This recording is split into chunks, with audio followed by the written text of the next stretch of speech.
Hello there, welcome to The Window. My name is Amy and this is episode 4 of Bookish People. In this episode we're going to talk about what I like to call Litera. That isn't an official name or anything, it's just the name I came up with because I wanted a fancy name for it. Litera is the area on Twitter where people talk about books, and it's not as distinct a community as you might think. This might be publishers, book-related news. A lot of authors are tweeting about literature. Then you've got your booktubers, your bookstagrammers, and everyone else all on Twitter. For those of you who don't know, Twitter is a social media website where you have 140 characters to say what you want to say.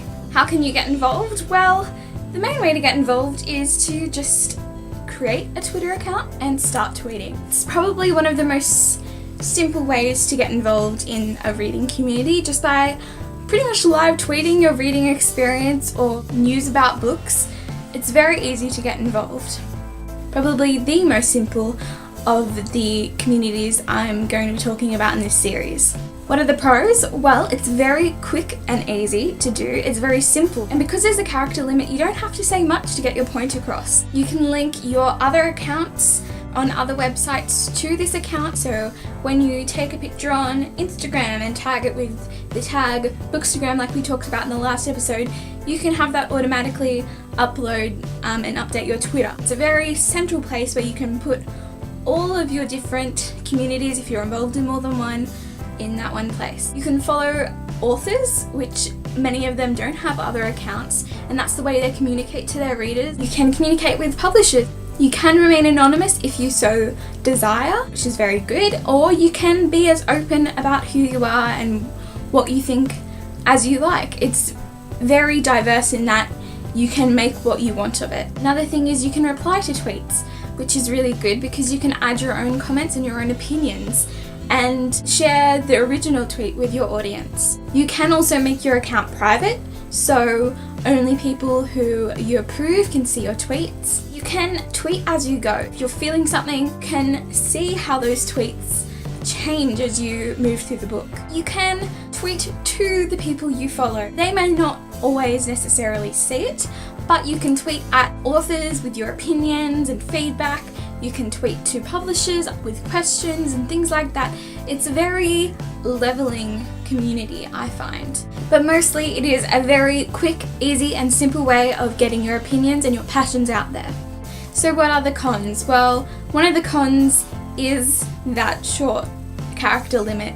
Sometimes there's just so much you want to say about a book and you can't express it all in 140 characters. I mean, how am I supposed to express my deep feelings about Little Women in 140 characters? I need 140 characters per page. It is quite limiting. Another con is that unless they've been verified, it's very hard to tell whether authors' accounts are actually made by that author. Like Bookstagram, Litera is immersed in the entirety of Twitter.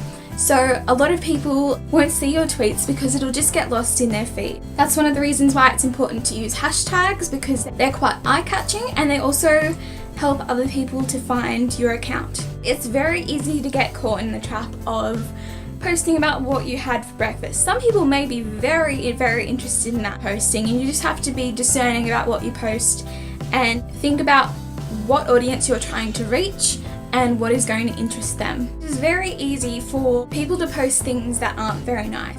And especially if you're posting a very bad review, chances are someone who loved that book or even the author themselves may see that tweet, and it might hurt their feelings and it could be even seen as defamatory. So you have to be very, very, very careful about what you tweet. Too often journalists have had the problem where they've tweeted something, someone's got offended, that someone was very powerful, and there's been severe consequences as a result. Okay, so ultimately, what is the message you're trying to convey? The message that is conveyed through Twitter and by extension Litera is a sense of immediacy. If you want your followers to see what's happening in your life right now, then Litera is going to be the community for you. In a way, it is very personal but then again it can be impersonal if you like. So you have a lot of options with Litera about the relationship you want to have with your audience. Okay guys, so there's just one more thing I wanted to show you, and that was my Twitter feed. So you can find me at Amy by the Window.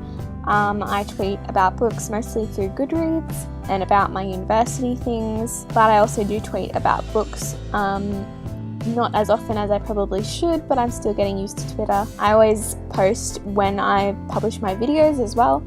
So if you want to know when I publish my videos, then you can follow me, and that might be an easy way of keeping track if you don't have a Google account and can't follow me on YouTube there.